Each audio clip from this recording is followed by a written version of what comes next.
It is another episode of the About Mansfield Consumer Advice Series. Welcome, and I tell you what, let's just bring him in. Phillip Washington Jr., our financial guru over there. Our common beliefs that people have about money, and let's go ahead and just get right into it. As we did last week, I will mention the topic and give whether I think it's true or false. Prove me wrong. Money is the measure of success. This is very, very true. Yes, but not in my book. Not in the book of Phillip Washington.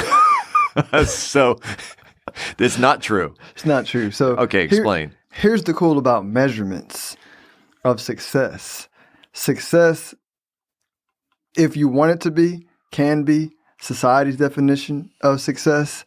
The problem with that, in my perspective, is society's measures change based on society's whims. And so then that becomes stressful because you become a puppet to exterior things that you can't control because you cannot control society's whims. So I tend to, I said whims. Okay. I tend to focus on my measure of success and I get to define it. That's the cheat code.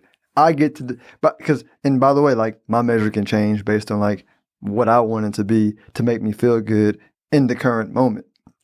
And so I like to make my measures of success something simple, like what makes me feel good, right? It's super simple. Like it makes me feel good to grow and expand, right? It makes me feel good to make more money, but it's not the only avenue, right? It makes me feel good to appreciate things. It makes me feel good to hang out with Steve. It makes me feel good to go run, right? It makes me feel good. So like good feelings make me feel good. And so my measure of success are doing things that make me feel good, right? Specifically when it comes to money making, like if I am making money, I am more in love with the journey in the process, feeling good, and that means success to me, because then if that feels good to me, then to me the money will come. But I don't need the money to be a certain thing in the moment to feel good, which is success to me. So having $10 in the bank account with 7 days left before payday, that should not be your measure of success. That right. Your measure of success is what's everything around you, correct? Yeah, correct. Because if I have $10, true story, there was a time where I had $10. There was a time where I had negative $2,000 in my bank account, but I was pursuing my dream. Yeah. I felt successful because had I not done that, I wouldn't be doing this. So Success. The next one, it's hard to make money. Oh my gosh, this is so true.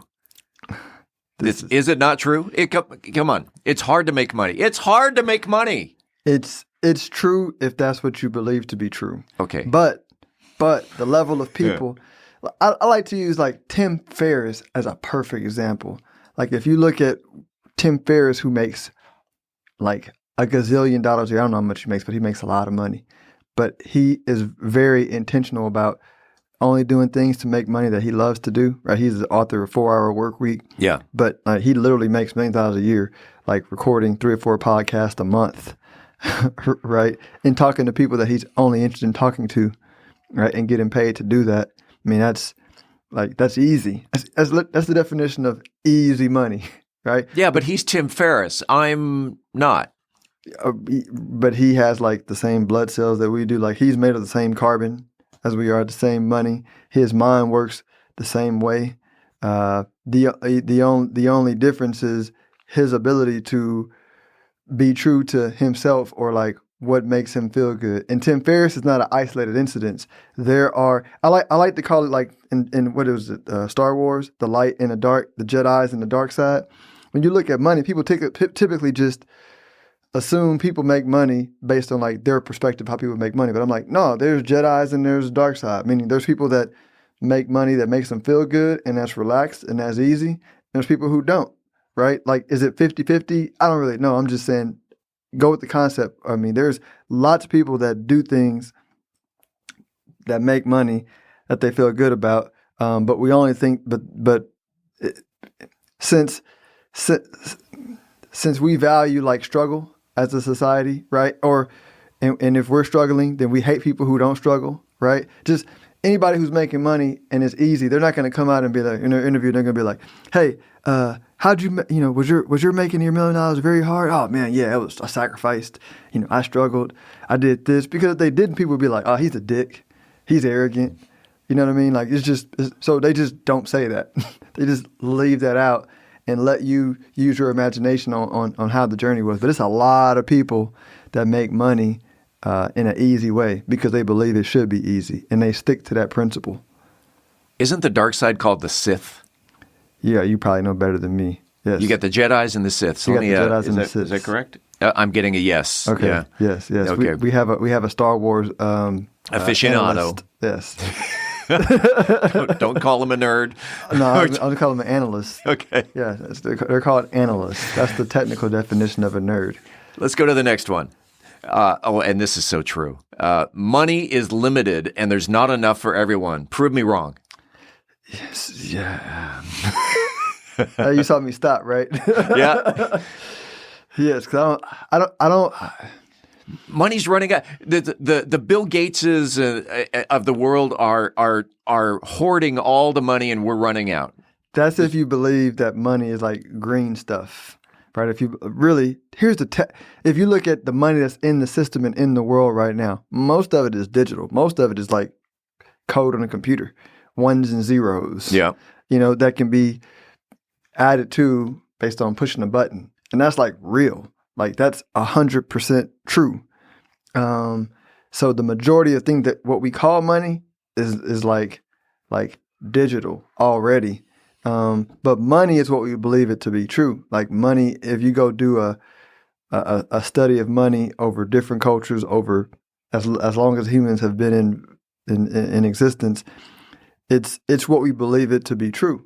And so the belief is unlimited. Belief continues to evolve. Belief continues to expand.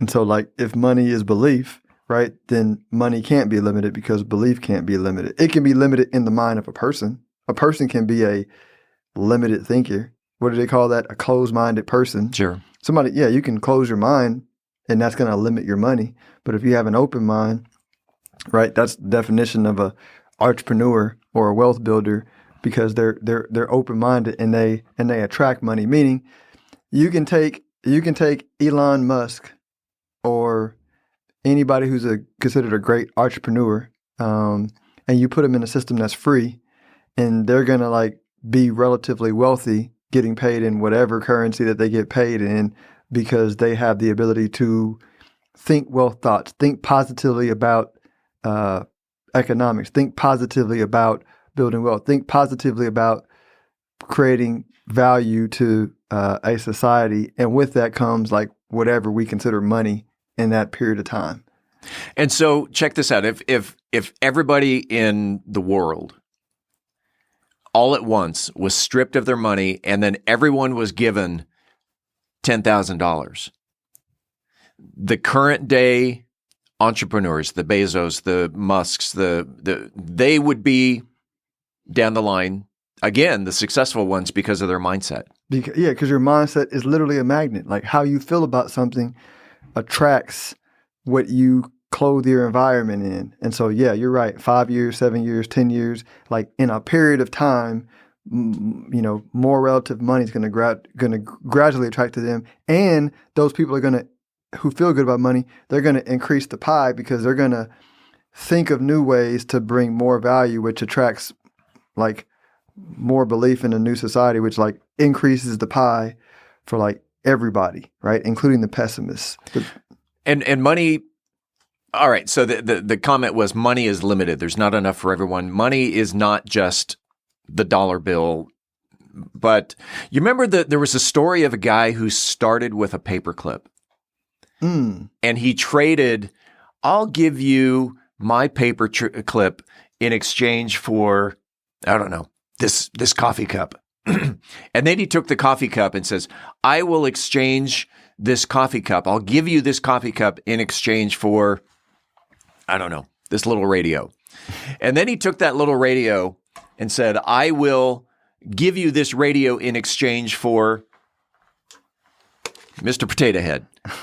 And he built this up, and actually to the point where I will exchange this for that house.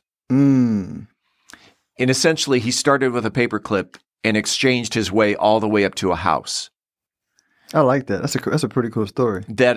And so money is not limited. Money is what you make of it. I love that. And his money started with a paperclip. Yes, his money started with a paperclip. Yeah.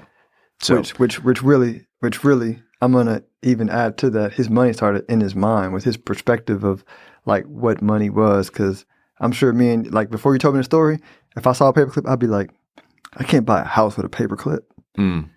You can. I can now. Yeah. So Mr. Potato Head wants to know how someone can reach out to Phillip Washington Jr. and find out more information about Stonehill Wealth Management and what you guys do there. Yeah, I can't turn a paperclip into a house, but what